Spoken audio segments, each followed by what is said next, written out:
Hello, family members.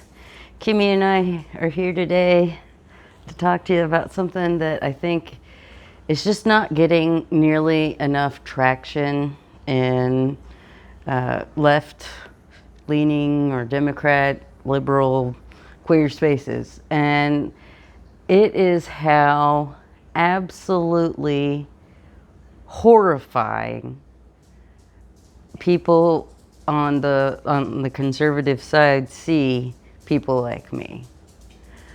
And JD Vance is the idiot who said it out loud, basically. I had a quote, and I actually sent myself this quote so that I could read it off of my tablet while I talk to you. Isn't that very, production values, right? All right, he said, I want to take aim at the left, specifically the childless left, because I think the rejection of the American family is perhaps the most pernicious and most evil thing that the left has done in this country. Now, American family is the same thing. It's an analogous term to heteronormativity. What they mean by the American family is a man and woman married with children. You know, that's what they think is the most valuable thing in the world, that nothing else should be prioritized over that. And that's a kind of terrifying thing to hear when you're aromantic, you know? I'm never going to be part of a heteronormative family, you know? JD Vance thinks that people like me and allowing people like me to exist is a pernicious and evil thing. He literally said that. And I just don't see people calling that out the way they should. I don't see people flat out saying that's arophobic, that's aphobic, that's, you know, just not.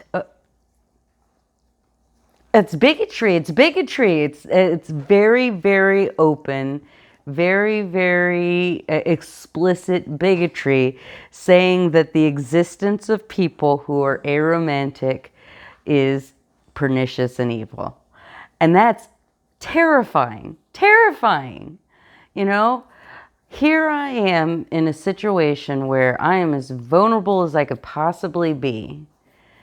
And what he wants to do is make it harder for people like me to continue existing. Like, I need more obstacles. Like, I haven't faced enough roadblocks, you know? Like, they always want to frame it around helping children or doing good things for children, because they feel like that's, I guess, a good position people can't really push back against. But the truth of the matter is, it's not children that they care about. They care about everyone being paired up in heterosexual couples. They want every man to get married and every woman to get married and have children. And when you're aromantic and you're romance repulsed, there is nothing scarier than the idea of people who want to literally see everyone get married off. Like, I could never, ever, ever be in a romantic relationship and be comfortable and happy. I hate it. I absolutely hate it. I tried so hard. I tried for like decades, basically, to be heteronormative, and I'm not. I can't not be who I am. And it took me this long to get to the point where I understand myself and I accept myself and I feel comfortable in my place in society.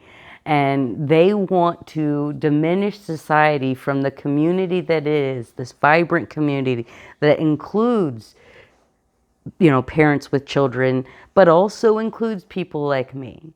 You know, communities are more than just, one type of thing. And that's great because there's different benefits we can confer. But what they want is they want everything to be a focus on individualism, and failing individualism, also families, so that they can, impose their will on people like me. Like, people have been jumping down his throat about the childless thing, and that's awful. That's very insensitive. Because just because someone doesn't have children does not mean they don't want children.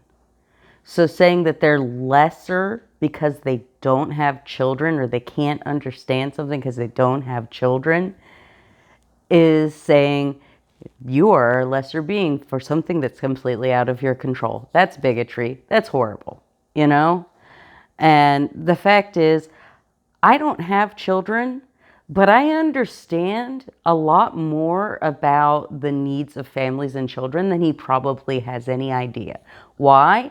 I worked as a resident counselor with at-risk kids, and I work with them and their families. So I have a professional understanding of that. I've also been very involved in raising my goddaughter. Like, I lived with her, literally lived with her when she was a toddler, and I've had her every summer for the last 3 years. So, I understand a lot about what it's like to raise a child, even though I know that I've never really had that full responsibility, that awesome responsibility of this, tiny person's entire life is dependent on you. Like, I have a ton of respect for parents. And I also have a ton of respect for people who are just not parent types. Not everybody should have children. Not everybody is in an emotionally or healthy enough place to be a good parent. We shouldn't just be encouraging people to have children because we think having children is just an intrinsic good. A child that's unwanted, that's just going to be abused or neglected, why do we want to wish that child into existence? Why do we want to see kids suffer so that we can maintain this veneer of everybody being the same? It's infuriating. Like, right now, I have a friend who is going through huge transitions in her life. She's a single mom. She's moving in with her girlfriend, and it's the first time that she's really done that in her entire adult life. She's bisexual. She went from a marriage to a man who was abusive to, a very complicated relationship with the father of her children. And of course, in between, she's had relationships with women that were complicated and all of that. And, she's finally getting to a place where she's finding stability. But she still is struggling financially, emotionally. And I have gotten the absolute privilege this summer to be able to help her out and be part of her community, and, be a listening ear for her, to, cuddle her children, play with them. Oh, her little daughter. Her little daughter loves me too. Like, every time that they sleep over here to get away from, like, her ex and all the toxicity, like, the last couple of times she wants to sleep in my bed or with me or whatever. It's so cute. Like, I absolutely, I'm terrified. I really am. I'm terrified because I know I'm a valuable member of my community. I know I have value. I know I understand a lot more than he thinks I can because of who I am.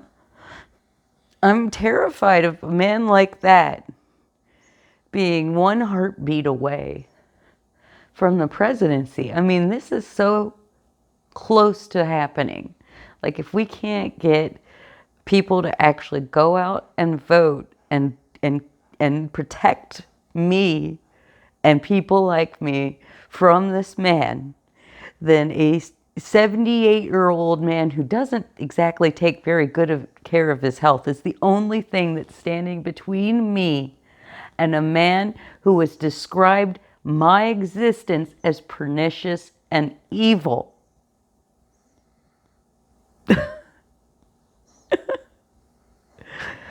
You laugh or you cry. That's all you can do. This is terrifying. He is terrifying to me. And I don't see anybody else talking about that. Talking about how dangerous he is to people like me who I hate the term single, because single to me implies that I'm single and ready to mingle, and I am not ready to mingle, okay? I am aromantic and happily not in any sort of, forced to be in any sort of romantic relationship I don't want. The last time that I had a relationship was queer platonic relationship, and it was wonderful. And that kind of relationship is nothing to these people. They don't understand. And that's the only kind of relationship I could ever have and be comfortable.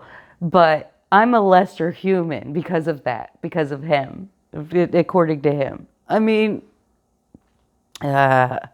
you can tell this is very upsetting to me. I apologize, but it's just, I'd like to see people talk about this more. That's why I made this video, is because I want to see people talk about this more.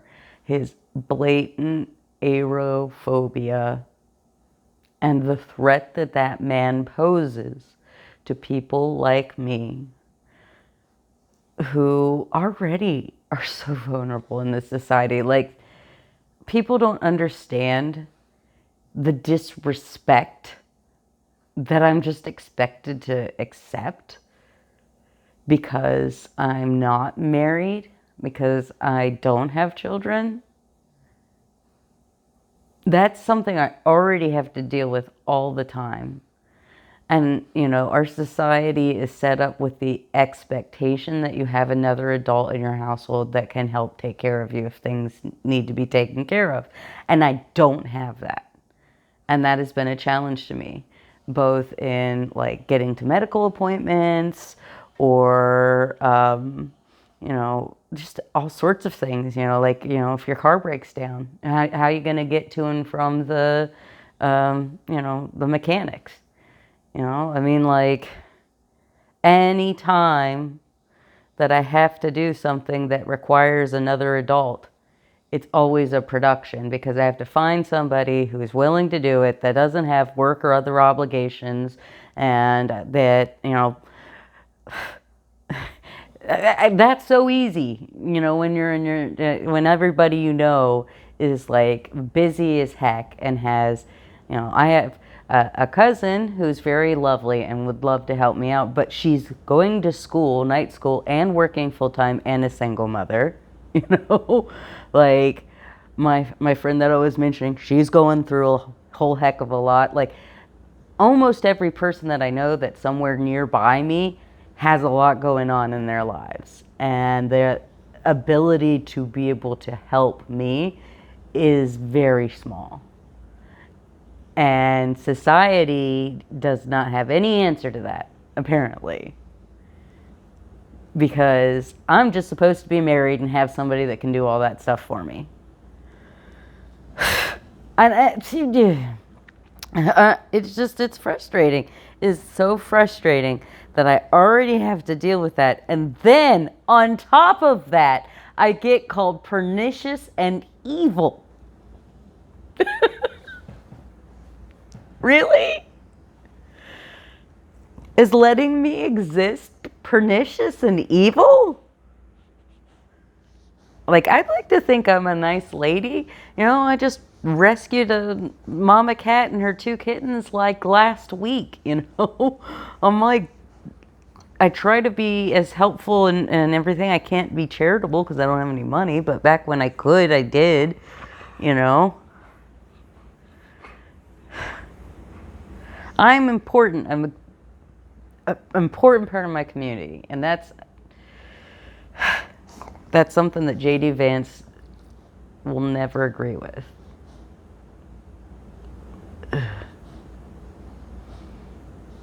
Instead of valuing the health of the community, he values only the health of the American family, the mom, dad, and the kids. And that leaves a lot of us out, a lot of us. That leaves out widows and widowers. That leaves out people who are too, mentally ill or cognitively impaired to necessarily have stable, healthy relationships. He's, even, degrading to like Kamala Harris, who like has stepchildren and has, a great niece or great nieces. She has her niece and her little great nieces around. I mean, like, it's not like she doesn't have some connection to children and parenting and things like that. But that's not good enough for him, because she didn't biologically have any of those children. There's a lot of ways to be an important adult to children other than just being their parent. Godparents, teachers, counselors, coaches, aunts, uncles, grandparents, family friends, neighbors.